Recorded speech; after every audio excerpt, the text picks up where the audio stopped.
Essa semana vamos falar sobre a falta de controle e por que a gente não deve ficar apavorado com isso. Oi, meu nome é Roberta Caruzzi, estou me recuperando de um burnout horroroso que não me larga. Se você é novo aqui, recomendo que você comece pela playlist Básico do Básico. Se você tem curiosidade em saber como eu descobri que eu tinha burnout, os primeiros vídeos do canal são sobre isso. Ou se você tem interesse em comprar o meu livro, todos esses links estão aqui no descritivo. Bora pro vídeo! A gente está no meio de uma pandemia com a ansiedade a toda. Quem me segue no Instagram já sabe que essa ansiedade é pela sensação de falta de controle que vem pra gente. A gente está no meio de uma ameaça invisível, sem saber o que vai acontecer com a economia, com os nossos planos para 2020 indo pro lixo. A primeira coisa que você tem que entender é que estar numa situação dessa, com medo, surtando, é a coisa mais normal deste mundo. Você não é fresco, você não é mimizento, você não é dramático por estar com a ansiedade a toda. A segunda coisa que você tem que entender é que quem tem potencial para chegar num burnout tem uma maneira de pensar desgracenta. O estresse, na verdade, viciou a gente em procurar tudo que pode dar errado, tudo que parece ameaçador. A gente sempre vai considerar todas as opções de uma situação, nós vamos pegar o pior cenário e nós vamos trabalhar com ele. E aí, o que acontece? Quando a gente se dá conta, a gente está surtando, pensando em tudo que vai dar errado, que a nossa vida acabou, e nós vamos estar planejando como é que nós vamos fazer para entrar nos 5% das pessoas que vão entrar numa espaçonave para ser levado para Marte porque a Terra vai explodir. É a nossa tentativa de estar no controle, planejar o que a gente vai fazer quando der merda. Só que quem pensa assim, na verdade, está constantemente gerando estresse para o corpo, porque a gente está assumindo que vai dar merda. E a gente vai precisar se defender. E o corpo entende que a gente está vivendo no meio de uma guerra e ele precisa ficar sempre em alerta. E eu não estou falando da pandemia não, estou falando da vida mesmo. Porque se você parar para pensar, essa sensação de falta de controle explodiu agora na nossa cara. Mas ela sempre existiu, porque a gente vive correndo risco. A gente pode sair de casa, ser atropelado, levar um tiro. A gente pode não sair de casa, tropeçar, bater com a cabeça na quina da mesa. Nosso pai, nossa mãe, nosso filho, nosso tio, todo mundo pode ser sequestrado, pode desaparecer, pode sair de casa, pode ser demitido, pode ficar numa situação horrorosa, pode ter um AVC. A gente pode comer um ovo com salmonela no quilinho do trabalho. E o nosso foco tá sempre, 100% do tempo, quando a gente está estressado, no que pode dar errado. Quando a gente se vê diante de uma mudança, a gente fica apavorado, porque a gente nunca considera que a mudança pode ser para melhor. A gente sempre assume que a mudança vai ser para pior. E é assim com o burnout. A pessoa está lá no emprego, infeliz, sofrendo, desesperada, tendo ataque de choro no banheiro, não entendendo como é que ela vai levantar da cama para ir para aquele lugar que faz ela sentir desse jeito, mas ela está agarrada naquele emprego. Por quê? Porque ela é louca? Não, porque ela tem medo de repetir o passado, de repetir essa situação. Ela tem medo de mudar para um outro emprego e ter de novo as pessoas que não colaboram, a falta de comprometimento, uma sobrecarga, uma jornada longa, uma frustração, um ressentimento, uma sensação de que não vai dar conta, ela vai precisar vir à noite. Sempre ela vai considerar que aquela situação em que ela está, que é ruim, se mudar, vai mudar para pior. E é por isso que o nosso corpo chegou num limite, porque conforme o estresse vai aumentando, a gente vai focando cada vez mais em tudo o que pode dar errado. E isso aumenta o estresse. E chega uma hora que a gente não consegue pensar de uma forma diferente do que a absoluta catástrofe. Tudo que está diante de nós, a gente só consegue entender que vai terminar numa tragédia pra gente. E se tudo termina numa tragédia pra gente, é natural que a gente conclua que não merece ser feliz, que não merece que as coisas deem certo. Que, né, comigo é sempre assim. Às vezes até começa bem, mas sempre dá merda, eu sempre me ferro, as pessoas não me ajudam, eu não consigo fazer com que as coisas deem certo pra mim. Eu vejo dar certo pra todo mundo, mas pra mim não. Pô, é sempre assim, já sei o que vai acontecer. E você assume que essa sua vida nunca vai mudar, gerando estresse, gerando estresse, gerando estresse. Gente, eu já contei aqui toda vez que algum cara se mostrava interessado por mim, eu já estava convencida na minha cabeça que o meu destino era ser uma velha da pantufa louca, solitária. Então eu cortava qualquer tipo de investimento que estavam fazendo em mim. E aí não dava certo, o cara se desinteressava, ia embora e eu falava, tá vendo? A gente faz sem perceber.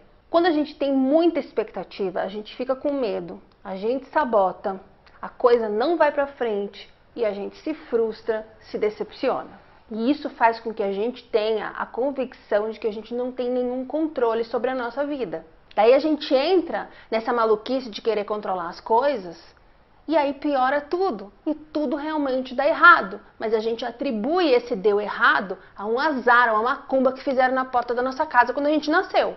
E agora eu vou falar uma coisa que vai dar vontade de você desligar esse vídeo e eu vou pedir para você não fechar ainda. 2 meses atrás eu também fecharia. Mas a vida está sempre a nosso favor. Eu não comi um unicórnio, eu juro para você. E no dia que a gente consegue entender isso, a gente consegue enxergar o que tem de bom nas coisas que estão acontecendo ou nos desdobramentos que podem vir a acontecer a partir de uma situação. A gente deixa de enxergar só o que pode dar errado, só o que está dando errado. Acontece que essa sensação de controle se dá porque a gente tem na nossa cabeça que a gente sabe o que tem que acontecer na nossa vida para que ela dê certo. Então assim, eu ponho na cabeça que eu preciso namorar o Joãozinho. E aí o Joãozinho, sei lá, não me quer, ou a gente começa a namorar e ele me abandona, vai namorar a Mariazinha, ou ele é atropelado por um tatu e morre. O que eu vou concluir? Eu não tenho controle. A vida está contra mim. Comigo as coisas nunca dão certo. Eu nunca vou ser feliz. A gente nunca considera que o Joãozinho pode ser um abusador de mulheres e eu ia me ferrar se eu ficasse com ele, por exemplo. Ou porque eu tô para conhecer o Mauricinho. Esse sim é o cara com quem eu vou ser muito feliz ao lado. Mas eu não considero isso. E aí quando aparece o Mauricinho, o que eu faço? Eu corto o Mauricinho.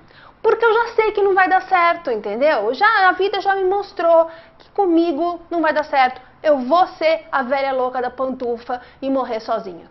Eu entro numa defesa porque eu não quero passar pela rejeição que eu acabei de passar com o Joãozinho, com o Mauricinho. Então eu mando o Mauricinho passear. Gente, vamos pelo amor de Deus parar de assumir que tem uma macumba na porta da nossa casa, que vai dar tudo errado. Tudo é aprendizado, tudo está preparando você para uma coisa melhor. Se você teve um burnout é porque não tinha como você ser feliz do jeito que estava. Se você tivesse sarado em 2 meses, você teria voltado a fazer tudo exatamente como você fazia antes e você sabe disso.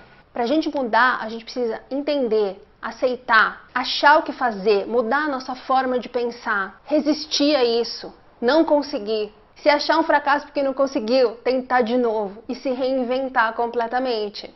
Enquanto você fica aí falando, ai, eu não saro, ai, comigo tudo dá errado, ai, eu preciso me conformar, ai, meu Deus, você vai ficar empacado no mesmo lugar. Às vezes, merda é a melhor coisa que pode acontecer na sua vida. Quando der medo, faz o que eu normalmente faço. Quando eu vejo que eu tô me agarrando de novo no medo e vou ficar empacada no mesmo lugar e não vou conseguir tentar alguma coisa nova ou pensar de outro jeito, eu penso assim: a vida está sempre a meu favor, nunca contra mim. E isso me dá força. De pouquinho em pouquinho a gente vai conseguindo mudar nossa forma de pensar. Não vai ser de uma hora para outra, é de pouquinho em pouquinho. É um treino diário. Você vai começando a mudar a sua forma de pensar e vai começando a largar esse vício de ficar focando em tudo que pode dar errado. A pandemia está jogando isso na nossa cara. Não tem como mais a gente perceber, não tem mais como a gente negar que a gente pensa assim.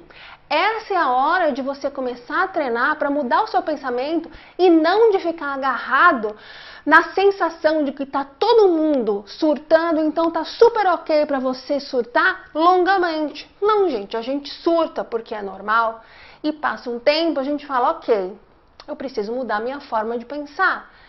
É isso que acontece no burnout também, não é?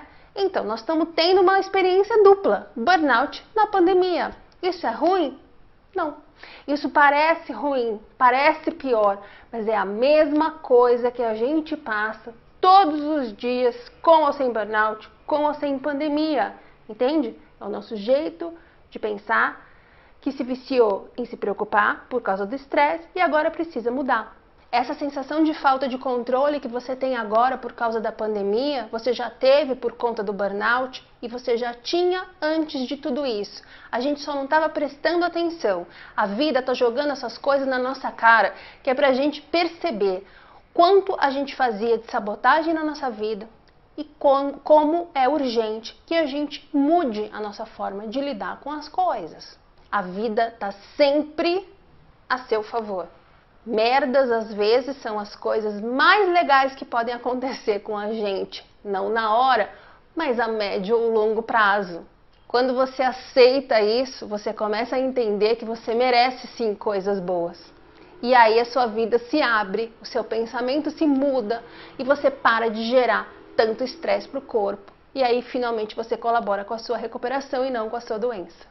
Bom, espero que esse vídeo tenha te ajudado de alguma forma. Eu peço sempre que você dê like, que você dê dislike, que você compartilhe, que você se inscreva no canal, porque todo esse engajamento faz com que o YouTube ofereça esses vídeos, ofereça o canal para o maior número de pessoas. E essa sensação de alívio que a gente teve quando a gente descobriu que não é só a gente que está passando por isso, você sabe tão bem quanto eu como foi maravilhoso. Esse alívio a gente pode democratizar para muito mais gente se a gente fizer essas interações. Não me segue no Instagram? @Diário do Burnout, tem conteúdo novo todo dia e eu virei a louca dos stories blogueirinha. Ok, até semana que vem.